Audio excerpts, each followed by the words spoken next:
afternoon, everyone. Hello, Lara. How are you? Hello, Jonathan. I'm great, thank you. How are you? Yeah, not too bad. Thank you. Not too bad. I just think every week you do this, I've got completely different weather. Sometimes it's swelteringly hot. Other times it's been rainy. Today it feels like it's going to rain. It's been chucking it down here for about 24 Has hours. it? Again. Yeah, it's interesting.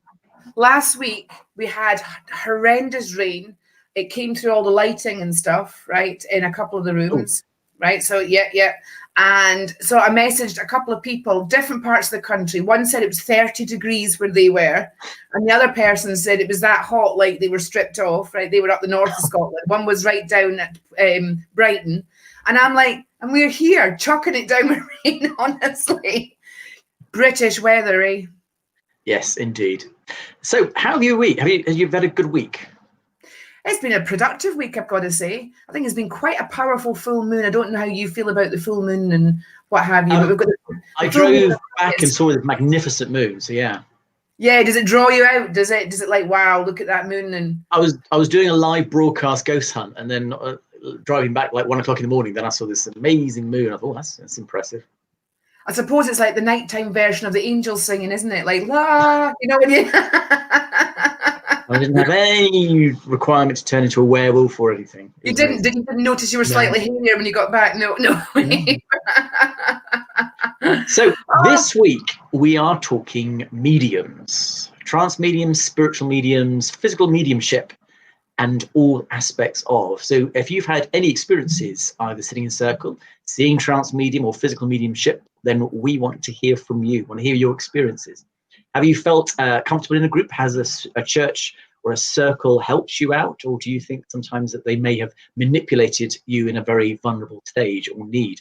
Let us know. We have some guests who are going to come on and talk about it.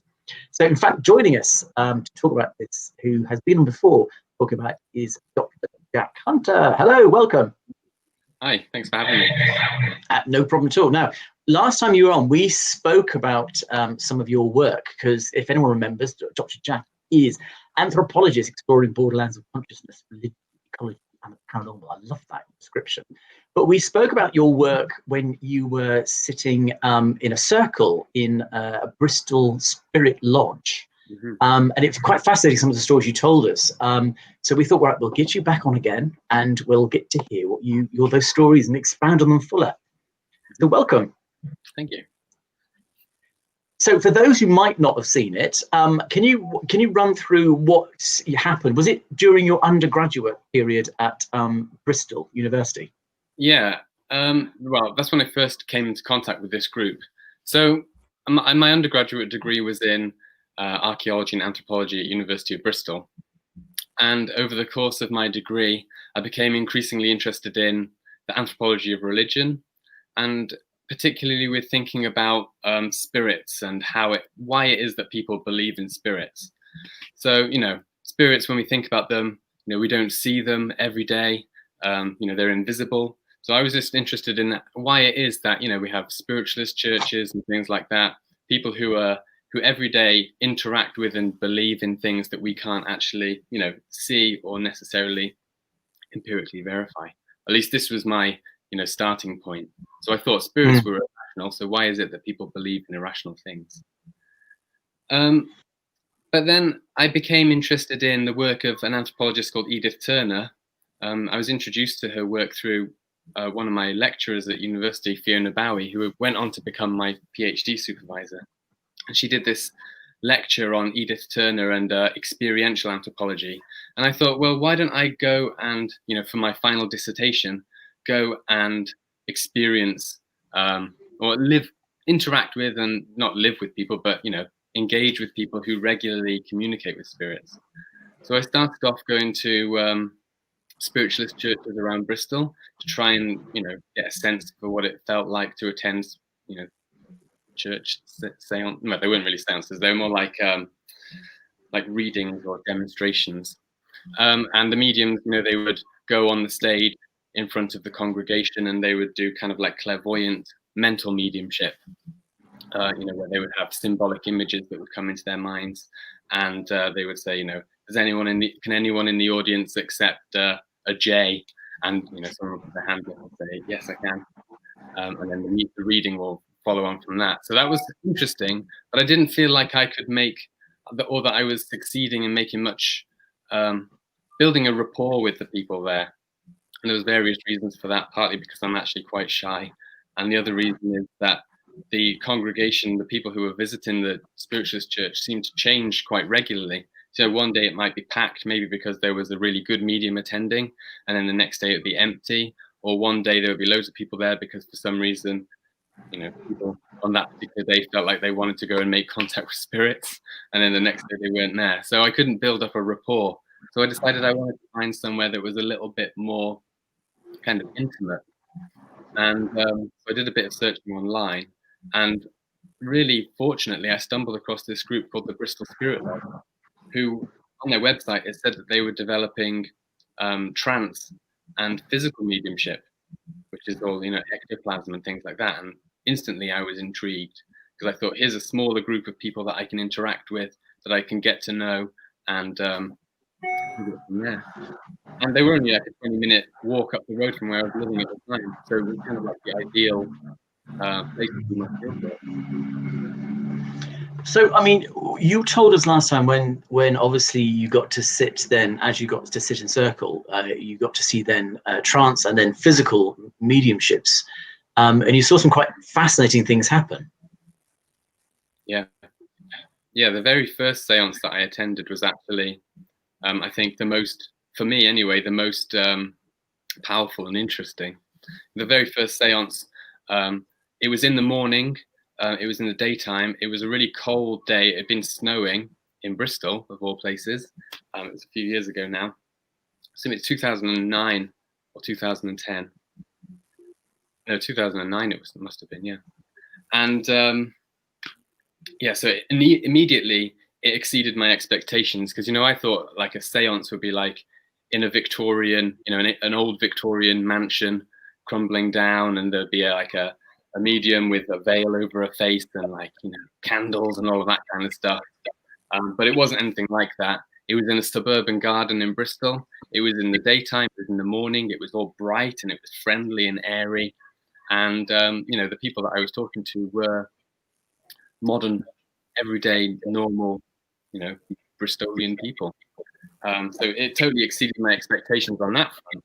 And then when we actually got out into the séance room, which was in this wooden shed in the bottom of the garden, that had been converted into a kind of séance room with seats around the edge and a cabinet in the corner for mediums to go into trance. And we sat around in the circle. They explained, we're putting red lights on because ectoplasm is light sensitive and all of this kind of stuff, and it helps with the manifestation of spirits. It helps to set the mood and the atmosphere as well. They put some music on, and I watched the medium go into the cabinet, and she started shuffling about a bit, and you could tell that something was going on. She was starting to enter into her trance state, and she would do little movements of her body and things like that. But before long, I started to see little flashes of light around the back of the medium. So if you can imagine, she's sitting in the cabinet, and there's a really dark bit behind. These little flashes of light seem to be appearing in the dark patches. I felt like they were very subjective. Like I was hallucinating them, in the dark conditions of the room. They felt really subjective.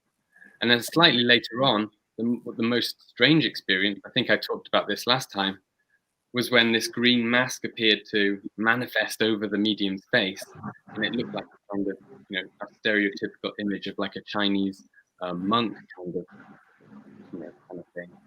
And this mask appeared over the face like this, and it just sort of slid down slowly and onto the chest, and then it just kind of dissipated. And for me, this was an extraordinary experience.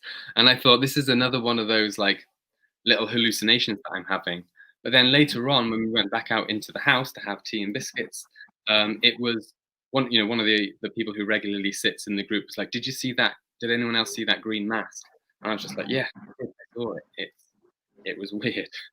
So I'd had this kind of like a hallucination or something that was subjective or felt subjective, but at the same time seems to also have been experienced by someone else. So this was just in the very first séance. And, obviously it piqued my interest because I went to the seance and I found all of a sudden that actually the reason people attend seances and believe in spirits and things like that is because they do these things and they have certain kinds of strange experiences. And then I carried on investigating, did a bit of mediumship development and that kind of stuff myself. I mean, that is a fascinating experience. And it's interesting that you said about the idea that you were quite surprised that it was during the morning. It wasn't in the sort of dark environment. Because very often it's traditionally thought that obviously the old-fashioned spiritualist movement from like 150 years ago required a very dark environment. I've got some pictures. I mean, this is probably from the 1930s, the classic idea of sitting around in a seance, a very 19th, or almost like an Agatha Christie style blithe spirit kind of concept. But I was lucky enough to look at the Richard Lancelin Green collection of Conan Doyle's imagery that he collected from from the Society of Supernormal Photography, where they were looking at photography that happened in the Victorian period, and the idea that you could superimpose in the new advent of photography that you'd get your spirit person. But they managed to get some pictures of ectoplasm. So pictures basically appear in the middle of us, and these strange pictures. God, I think this might even be Helen Bunker. I'm not quite sure. When you look at the back of them. But then there was this idea that this is what then ectoplasm forming would look like. And obviously these pictures are probably about 1910, very early on. There was even a close-up photo taken in an old-fashioned photography of ectoplasm, which just looks like nothing, quite honestly.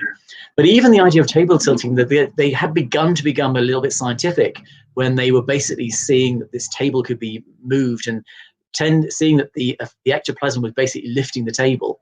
And there's some scales on the floor, and they were basically seeing the downward force from the ectoplasm required to lift the table, which is a little bit weird, if nothing else. But it's a sort of tells us what we sort of had this imagination of what the physical medium and the trance mediumship is, when they were basically sitting inside these black tents and everything had to be in darkness. It was quite interesting. You said it was done during the day and it's very much a lighter environment, quite a relaxed environment. Well, it was dark inside the lodge. Yeah. The windows were blacked out, but it was, the seance itself was conducted like at 9 o'clock in the morning. Wow. And when everyone's energies are high, in theory. Because I have sit in circle and seen physical mediumship, and again it was later, like 8 o'clock at night. It was very, very dark and very controlled environment, very controlled. About almost being searched for cameras, and you couldn't have any metallic objects, and the person sitting on the chair to be sitting on a wooden chair, couldn't eat beforehand, all a whole plethora of rules and regulations. Really. Yeah, it's interesting. We had the same. It was the same at the Bristol Spirit Lodge. We weren't allowed to take in. We had to take off all our jewelry and things because the idea was that it interacts with the energies that are trying to be generated in the seance and that kind of thing. No recording equipment was allowed. Yeah. Obviously, except that they did their own recordings at the lodge. So, they have an archive of recordings of seances. Yeah, of the ones they liked. So what we're going to do is we're going to bring in Christian, who commented on the Supernatural Society Facebook group. So if you want to join the group, it's just facebook.com/groups/Supernatural Society, who had seen that we were doing an article on this, and he wanted to come on and talk about his experiences. So let me introduce Christian, and I'll bring back Lara as well. So hello, everyone back. Welcome, Christian. Thank you very much. Thanks for having me today. No problem at all. So do you really want to tell us about your experiences and what happened to you? So I guess some of those experiences mirrored with what Jack said there about the way that it was conducted, a way that they had a set room for this, the way that I kind of came to that experience. So this was 2009. I was, I guess, on my journey with discovering the supernatural and the paranormal, the strange, weird, and wonderful things that happen with that. And I was communicating with lots of different groups and lots of different people. And the way I kind of was approaching different aspects of very anthropological in a sense, that I wanted to be involved with certain things. I much like Jack's journey there, I went to a SNU Spiritualist Church in Nottingham, which is one of the oldest ones. And there was a circle that used to sit there every week on a Monday. And there actually always be a very consistent number of people. It would be about 30 people. And there was many exercises that would happen there where they would have a guest, a platformer, as they would say. And what would happen is that they would do a meditation exercise. Then everyone would kind of go around the circle and discuss what it is they had in their meditation experience. And then it was found out that the person who was the host or the guest that night would be effectively transmitting a symbol or an image to everyone to see if they picked up on it. And there were some exercises around that, such as like touching envelopes and seeing what was inside them. So that was my first kind of aspect into physical mediumship. And from there, I met a few other people. And one particular gentleman I met called Alan. Alan was, he was a medium who got in contact with me. He lives in Hucknall. And so just through various correspondence, I kept in touch with him over a while of time. And then he comes to me and says, Christian, I've got an invitation for you. You wouldn't believe where it's come from, but put it this way, I would like you to come to a physical mediumship circle in Derby. I'm like, okay. So one particular evening, I went over to Derby. I met a group of people I've never met before, and they all dressed as if they were goths. They were kind of in black shirts with black trousers. None of them had a belt on. All very rules. And the guy who was the host there, the medium, the trance medium, his name was Dean. And he asked me, he says, what do you know of physical mediumship? And I was like, I know what Helen Duncan and the experiences that have been talked about for many years, but as in terms of being here, I know nothing. He says, well, that's good because we're learning ourselves. We don't know, but some things are happening and we are in communication with people or on the other side, and they want to help us reach an impasse. They want to help us reach the point in the center where we can learn from each other. And I'm like, okay. And it was them. We've been trying to find someone for 5 months, and we've been asking Spirit to bring someone to our group. And Alan mentioned your name, and he said the table shot off the floor. So okay, so someone wanted me to come along to this group. So that was my kind of way into this group. So while I was in this circle, so I was there for 9 months or so. And like Jack says there, it was actually the very first one that was kind of the most phenomenal one. It was the experience where I guess they wanted to show off. They wanted to see what was happening, as in terms of Spirit, should we say, wanted to play around with this room. So this room was a darkened room. It was an evening setting. The really interesting thing is that Dean, by his education and his job, actually is a scientist. Although he's the medium and the trance medium of this particular session, he's an engineer at Rolls-Royce. He comes with a very scientific, very grounded perspective, very Carl Sagan. All his books are navigated around trying to discover information. So I was just like, oh, this actually might be what my calling on. This is this group I would like to be in. This seems to be marry up quite well. There was 5 other individuals within this group. And this particular session, so it was a very subdued lighting, again, red lighting, much like you said there, where it was dark initially. We'd have a trance session. What was really interesting is that Dean was very forthcoming on what he had in the room. So I got a chance to touch and feel and see everything around the room. He said Spirit, over the course of around a year, have allowed him to have a lux meter in there to measure light in the room, different types of sound recorders. So he had a cassette recorder, he had a mini disc recorder, he had a dictaphone recorder. So they were all different forms of how information was being stored on the device to see if there was a difference. Around his trance cabinet, he had in the corner of the room, that had a really heavy velvet doorway to it. It would open and close around his rather large ornate chair. And around the floor, he said he had to have his feet on minerals. So there was minerals that were involved zinc, magnesium. It says that the Spirit would use his, and he had to replenish his own, and that was quite interesting. That he had to always be touching something that could refill what he was sending out. So on this particular very first session, there was a trance session where a gentleman called Charles had spoke through him. Charles appeared to be his spiritual gatekeeper, as it were, as it was explained to me. And while we were in that session, there was a number of mediumship going on. Clearly, there was meetings that were happening with these spirits, shall we say, because they I've met 3 that came on that very first session, and one kind of would step away, then another one would come in. And when that had happened, the lights came up slightly, and the table tipping, a tipology session would occur. And it was in that session that the strange thing happened the very first time. I had my hand on the table, and I hate to use the word, I'm skeptical, but very curious to what everyone else is doing. I can see this room quite well. My hands are on this table. I'm touching this thing as very as lightly as possible. So I'm thinking, is it me? Is someone else touching this table? Is it being pushed in any direction?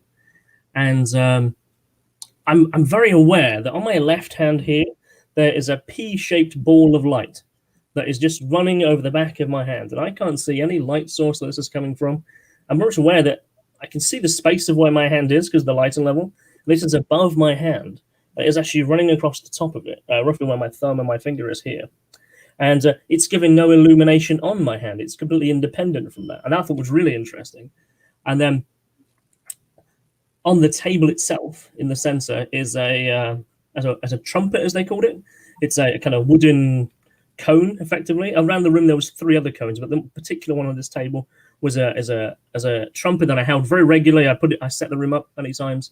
It effectively it was a solid wood object. At the top, he'd put glow in the dark squares, effectively, in like kind of the 12, 3, 6, and 9 positions. So we can always see where this was in if the room was dark. And when the room was dark, these kind of still illuminated. And so there was glow in the dark stickers at the bottom as well. And I watched this contort to a point where it was like the cone was here. It bent down. And I'd never seen anything like that before. I held this. I know that it was made of wood. And I still just saw it bend over and kind of curve to a side and curve back up again and then rest back on the table. I saw it levitate by about 2 feet and actually come towards me and kind of turn slightly, went back and then back on the table. And that just astounded me what I was looking at. In the moment, I was very professional again. Okay, this is just kind of going with it. But that really surprised that anything in my brain. I was trying, am I hallucinating this? Is this object in front of me? And my eyes kept trying to check distance. I was like, what's going on here?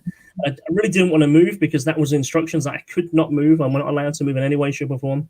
And I was kind of fighting that to look around in a 3-dimensional perspective. But I could see everyone was still holding hands. I knew that everyone wasn't moving. No one was manipulating anything. The trance medium, the leader, and us ringed round in a circle of 4 or 5. We were not touching this object. I saw this free float in the center. Over the course of the 8 months, the individuals, the spirit people who would come through the trance medium would inevitably be actually more scientifically oriented individuals. There was a particular spirit who came through him, who was called Dr. Jameson, who was a person who claimed that he was from Chile and he was at a university there. And he would come through the trance medium to talk to us about having and recording sound in different ways. And they were trying to do something with the frequencies of sound in the room. This room also, Jack, obviously you were in a trance circle as well. Did you ever find there was periods of spatial, it would kind of, the space would be very weird. It would be like almost like the room was moving in a way. That was a very regular occurrence. You could be sat there and you feel like the whole space appears to be vibrating and moving in a strange kind of a feeling. Sometimes when you would go into the circle, everyone would join hands, they would sing circles, they would raise the energy within the room. When that would happen, certain things around the room would tap, would knock, you would see flashes of light. And I could never be sure whether I was imagining them any one time. But then what we would do at the end of the session, we would each individually record what it was that we saw, and then would kind of collate them onto a table, then would have a group discussion. So we recorded that separately and then had a group discussion afterwards. So we could then verify what it is each of us saw in case something was being shown to us individually. I found that a really fascinating way of approaching a kind of investigation within that mediumship circle. But I saw things that I still today, I'm not sure if I could explain them adequately. There was one particular time in the, we're having tea and biscuits after the session, as it were, and there's myself, there's a gentleman called Alex who kind of led the session, and we just sat there on this sofa, and this I would say half a woman appeared in the center of the room, just kind of drifted like diagonally to me, And Alex looks at me and goes, "Did you say that?" And I'm like, "I did say that." And it just like was like a woman who was just illuminated from the left side, and was like, be very much archetypical ghost of the 1800s, where it would just be like a silhouette kind of illuminated from a distance. And it was just one side of a woman who just appeared to have lights beaming on her, and then she just drifted away, and it was just like no one else saw that, just me and Alex, and that was quite spellbinding. Sure. Man, it was even in the séance. So in the séance, what's on a regular basis, what would happen?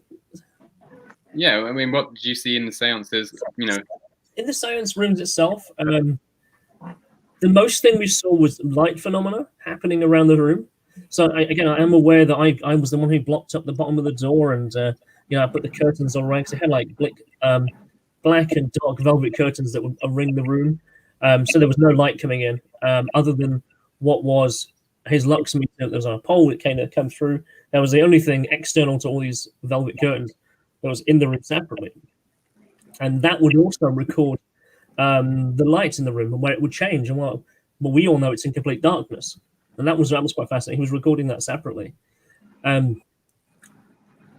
there would be sessions where we would go in, we would do like sing song, chat and talk. We would encourage spirit to come forth, and then sometimes the table would vibrate. So even though we were all ringed hands, the medium was away in trance. The chair would vibrate. There was a bookcase off to the far right hand side that he just had some equipment on, like the trumpets and stuff. That would sometimes vibrate, and stuff would occasionally fall off that. And we're obviously all ringed in a circle around the table. One particular session that I wrote about on the post there, where it was a particular Friday when not all of us attended. I think there was only 3 of us. There was the medium, the host, and myself and Alan. We came, and we all sat around, and we head to use the word was a bit low that day. But while we were talking and chatting, medium drifted off. Like you described, there was lights that happened around him. They were actually a lot brighter than normal, and I could tell. I saw a hand come over my hand. The hand looked like it was glowing. It was almost like a luminescent glow, but it's like the hand wasn't a real hand. It was like it was forming. It looked like you could see the bone. You could see a bit of skin. It was kind of like it was forming to become a hand, and that kind of came across my left hand. And then on the same day, I could feel my feet were on the ground. We don't wear shoes in there. I got just my socks on, feet to the floor, and across my left foot, it felt like a wet sponge was coming across my foot, just kind of creeping over the top of my foot. And I so wanted just to move this. I really wanted to see what it was. I just wanted to kick it or move it out of the way, but the rule of the room was don't move feet. Because Dean was very, very clear so often that mediums can get harmed and they can experience damage emotionally and physically if there's interaction particularly with ectoplasm. So not to do that. And there was a strange kind of pungent smell coming from it as well. It smelled like, bio waste, like it was deteriorating matter. It smelled very much like that. And it kind of came across my foot. And then it was there for about 20 minutes, and it felt wet. It felt like it was still moving, still around. And then I felt it retract. I felt it came back in the direction of the medium. That was pretty exceptional. But they were the kind of the key things, the kind of key point moments that stand out for me of the things that happened in that circle. I mean, Jack, does that ring true to you? Because I can see you nodding. Yeah, I mean, there's lots of elements of your experience that are very similar to my own. I mean, the seances sound like they're conducted in a pretty similar kind of manner, similar kinds of controls. What I thought was interesting was you talking about the medium having to stand on the minerals in order to, I mean, that didn't happen at the Bristol Spirit Lodge, but I have heard other mediums talking about the need to kind of replenish after they've done that, after ectoplasm has been exuded, because obviously it uses various kinds of, substances from your body.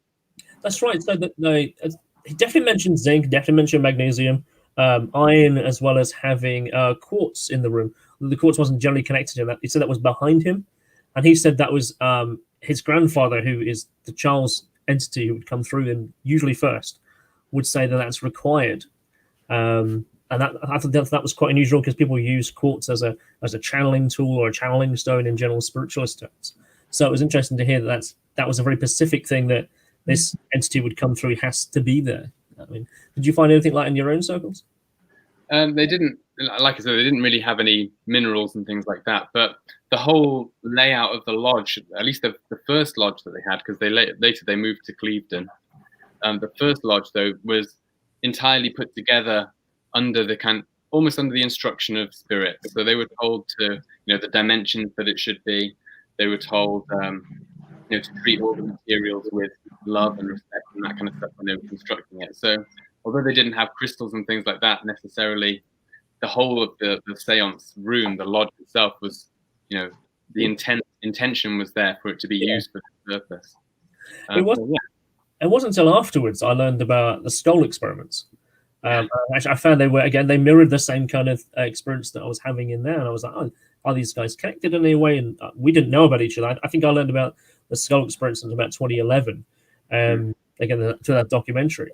I found they were kind of running concurrently. They were running about the same time, the same length of period of time. So I thought that was really interesting as well.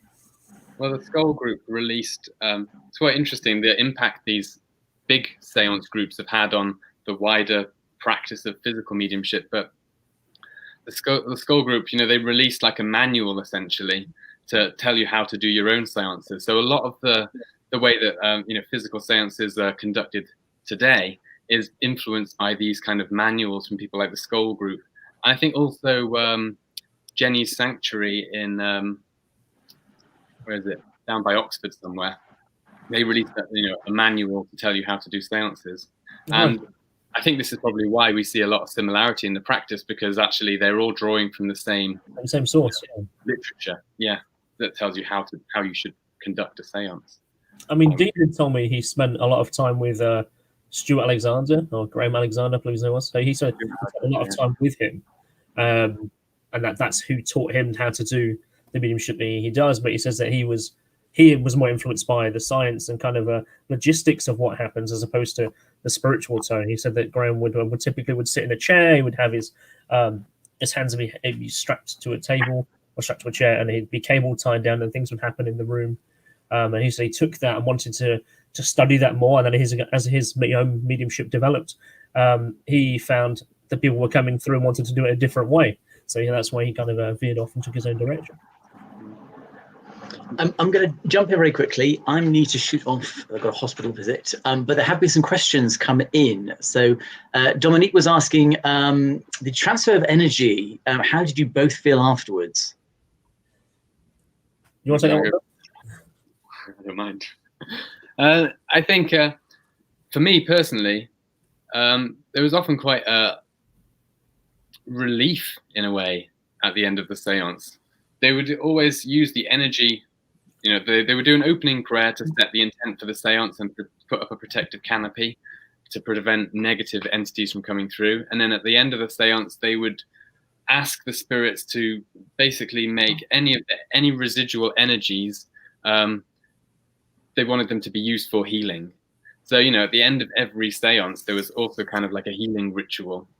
So everyone would come out after this feeling, refreshed, ready for a cup of tea and a biscuit, obviously, but still the energy had been dissipated into us all. So we should, in theory, we should all have felt relaxed. But the mediums would often be depleted. It would take them a lot longer to come around.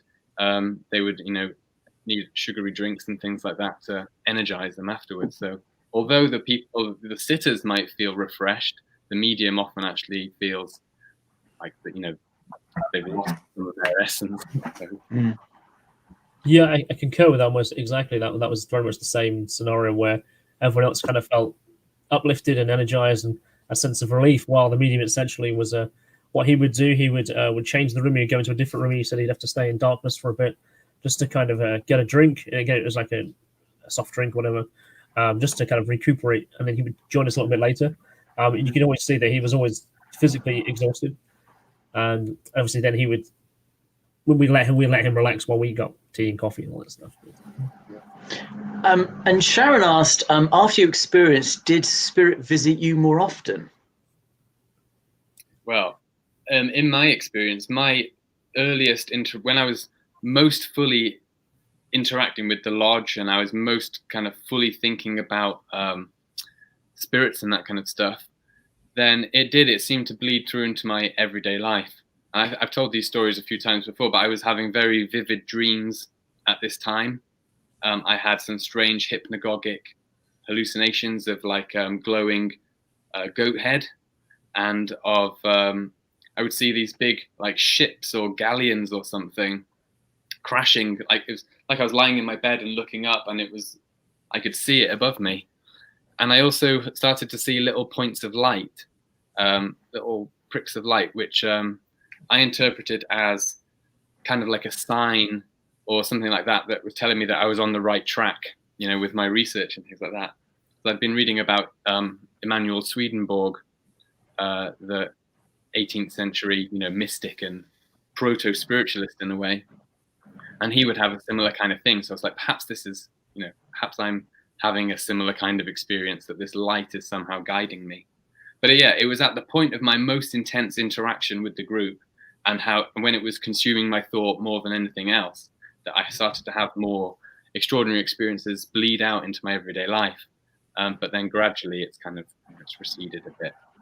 I haven't been to a séance for a good long while now.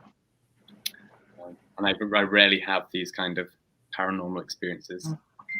Christian, how about you?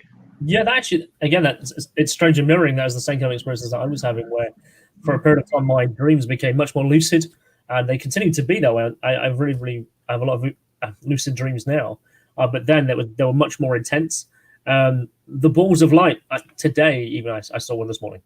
That has not dissipated. It's only a lot less than it once was, but these balls of light they catch my eye and come and go to the bathroom late at night, and you have to double check, and it just feels like a little ball of light just running around the house or wherever I am. That's pretty often. But yeah, whether they are an indication of what I'm supposed to be doing something more than I already am, I don't know, or an indicator that I'm doing something good, I'm not sure, but they certainly haven't dissipated. I'm going to bring Laura back in. She's having a bit of entertainment where she is at the moment. Her internet's playing up. Can you hear us, Laura? We have got torrential rain that's happening here, right? I couldn't even it wouldn't even do anything on my computer.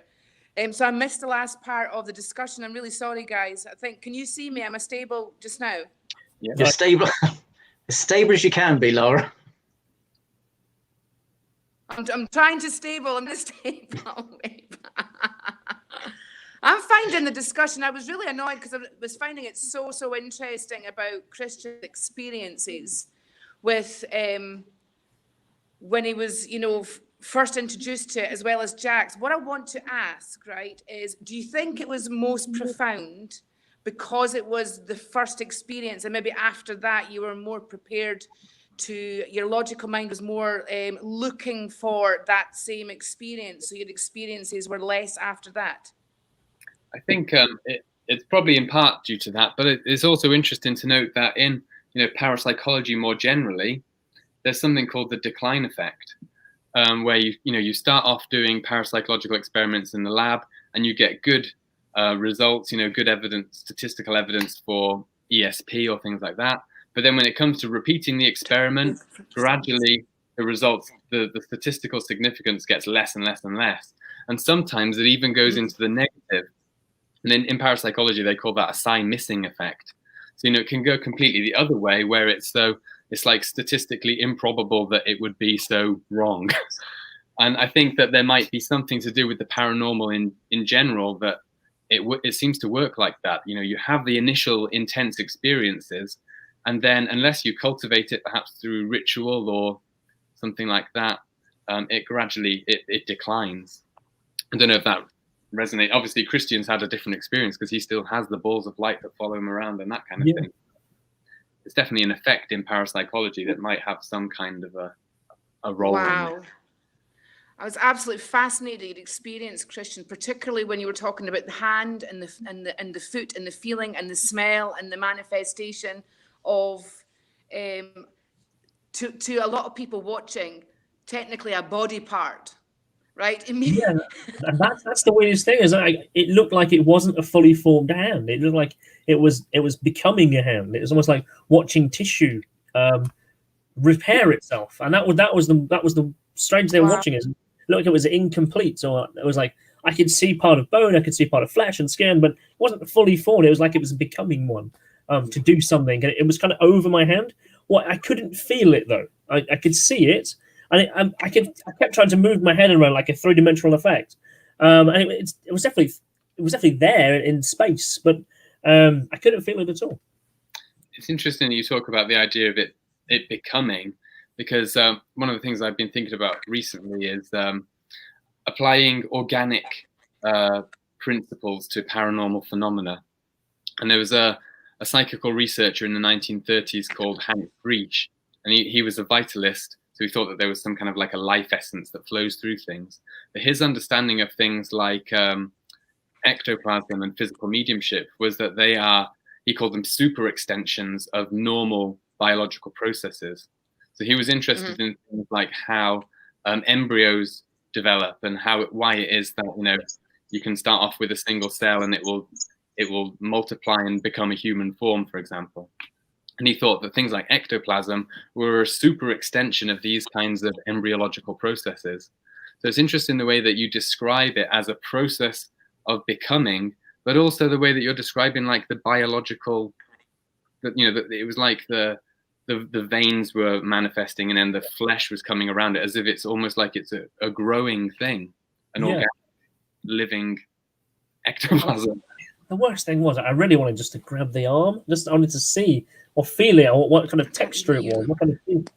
And again, I didn't know what would happen. My fear was that if I was to do that, I might have harmed the medium in some kind of way. And so I was almost like conditioned not to, but my brain just wanted to so much. Interesting. I can't hear them. No sound at all. You can't hear sound, Laura? Switch. It's pouring in there. I've had to come up here. I wouldn't even let me switch the thing off.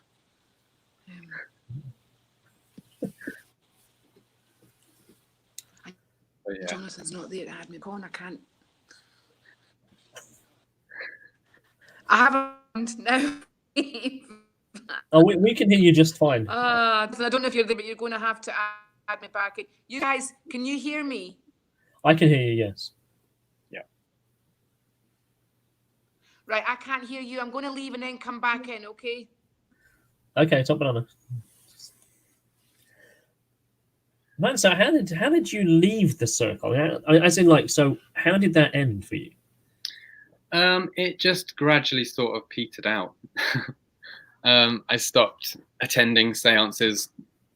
I started off going quite regularly, like almost weekly, and then over time, I ended up getting a job and all of that kind of stuff, and it was, less easy for me to go. And then I moved away from Bristol, so it's been a good few years since I lived in Bristol now, and it's a long way down from Wales, from North Wales down to Bristol. Oh, I'm sure it is. Yeah, I guess for myself, it was Alan would take me actually to there. And obviously when he was he felt quite exhausted by it. He had some health issues at the time, and he's like, well, we'll give it a miss this week, and a couple of weeks later it'll be the same thing. And it's like, so it wouldn't happen as often. Mm-hmm. I kept in contact with Dean, and I did an interview with him, and that's on my YouTube channel, and the same with Alex as well. Dean's interview is really interesting. Like I said, he talks a lot about where his ethos comes from as being the medium, but his skeptical mindset has to be in check quite often. Although he was a Rolls-Royce engineer, he's very technically and logistically minded. He wants to know how things work. And he says that the spirits that he was communicating had that mindset as well. So that was a good gel for them. But also when I came away from the group, it was just general, Facebook message, whatever, and general text and stuff. But we didn't really grip any contact anymore after that. I've seen a few of the other members since then. And the conversation, looking back, is quite fond. But I guess we've all kind of dissipated to our own directions. Yeah. It seems to be something that happens with these kind of paranormal groups. I don't know if you've read the book The Trickster and the Paranormal by George Hansen. I can't say I have, no. It's a very good book. It's interesting because he looks at the social dynamics of the paranormal and how how the paranormal impacts on social groups, and he talks about how these like mediumship circles or paranormal research groups and that kind of thing will they'll pop up for a while, but because of the nature of the paranormal, the trickster and the liminal nature of it and all of that kind of stuff, they don't often last for very long. They'll fall apart. There might be power issues within them, and things like that. So they don't generally last. It's actually quite rare for the Bristol Spirit Lodge, for example. It's been going for over 10 years now. But it's actually quite rare when it comes to these kind of paranormal groups, I think. Also, how prevalent is physical mediumship, do you think, across the rest of the UK? I mean, or even the world? How many groups do you think perform it regularly? I think it's, in terms of spiritualism, it's still quite a rare occurrence. There's a lot of negative associations with physical mediumship, going back to the 19th century and all the debunking and the impact of fraudulent mediums as well. So it's doubly negative. Mediums don't want to become physical mediums because of the negative stigma, and researchers don't want to research physical mediumship because of the negative stigma. So I think it's quite rare, but actually since about 10 years ago, maybe even a little bit earlier, there has been a bit of a resurgence, I think, inspired partly by groups like things like Facebook, which make it easy for people who are interested in physical mediumship to get together and talk about it, but also the influence of kind of like people like the Felix Circle. Have you encountered them? The medium Kai Muga from Germany? That name sounds familiar. I haven't seen their work, no. Very, controversial in a way, but he's been producing extraordinary ectoplasmic style physical mediumship manifestations, and I think people have either attended his séances and seen things, or seen the photos online and think that they want to do start their own groups. So actually, I think it's coming back slowly. Because when I went back to the SNU church in Nottingham, I spoke to one of the lead gentlemen there, and I was like, "What's your opinion on physical medium?" She's like, "No, we just don't do it." And it was very much a blank statement. No, the SNU does not support that. It's something we do not do. However, there was a few individuals in there who did still participate in that, and it appeared that those individuals have circles with that particular person who was telling me no. I was like, so it's a behind closed doors thing. I was like, okay, that's how it works. It's a private thing. And it resonates with a lot of people that I've spoken to about physical mediumship, but it's a lot of spiritualists are interested in it, but it's something that happens, like we've experienced, in private home circles. It doesn't generally occur in public, which is interesting. Yeah. Laura, have you had those kind of things too? Again. Ducking in and out. We've lost both of our hosts. We have to. We're here, so let's take over. Oh man, so how is things for you today, man? Oh, looks like they're back. They're back. Oh, I am here.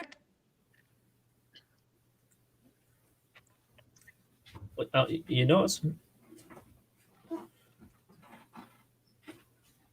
Laura, how's your signal where you are? Oh, now we've lost. We're not doing very well, are we? Gentlemen, I suggest what we do is we call it a day, since unfortunately I have to go, and I'm controlling this via mobile. Laura, bless her, she keeps losing signal where she is. I can see you moving around the house trying to get signal back again. But thank you so much for your contributions. I know we're going to come back to this again. So if anyone's got any examples or have experiences of being in trance mediumship or physical mediumship, then do get in contact, because I know we would love to hear from you. So Christian and Dr. Jack Hampton, thank you so much for joining us. And Lara, I hope the rain stops where you are at the moment and you are not going to get deluged. I don't know if you can hear us. I think the signal's very intermittent. So thank you so much, everyone. We'll call it a day there. But next week, we have a very special guest coming on, Keith Linder, who's going to be talking about poltergeist activity in a very particular case.